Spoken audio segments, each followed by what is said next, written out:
Les lèvres du sacrificateur gardent la connaissance, et c'est de sa bouche qu'on recherche la loi, car il est le messager de l'Éternel des armées. Malachie 2,7.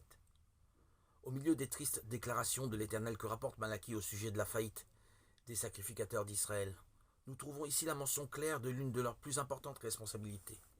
La responsabilité du sacrificateur est d'abord envers Dieu qu'il exerce la sacrificature ou le sacerdoce devant moi, quand il entrera dans le lieu saint devant l'Éternel, Exode 28, 1-35. Mais il devait aussi sortir vers le peuple, comme le représentant de Dieu et comme son porte-parole. Après la consécration d'Aaron et de ses fils dans leur office des sacrificateurs, Lévitique 8, 9, Aaron élève ses mains vers le peuple et les bénit. 9, 22.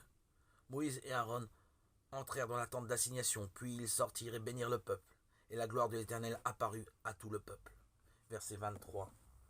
Dans le Deutéronome, Dieu précisait que les fils d'Israël devaient apporter au lieu qu'ils choisiraient les affaires difficiles ou celles qui étaient source de débats et de polémiques.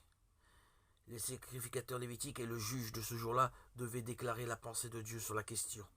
Et les Israélites ne devaient s'écarter ni à droite ni à gauche de la sentence qu'il aurait déclarée. Deutéronome 17, 8, 13.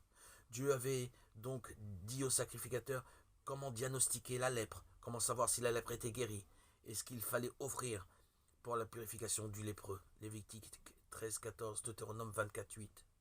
La copie écrite de la loi était aussi confiée aux sacrificateurs pour la lire au peuple tous les 7 ans. Deutéronome 39, 9, 13. Comme il est triste que Dieu ait dû punir les sacrificateurs d'Israël parce qu'ils le méprisaient. Il leur dit, vous vous êtes écartés du chemin, vous avez fait broncher beaucoup de gens à l'égard de la loi. Malachie 2, 8. Qu'en est-il de nous qui sommes appelés à la foi un saint sacerdoce et un sacerdoce royal? Manifestons-nous les vertus de celui qui nous a appelés des ténèbres à sa merveilleuse lumière.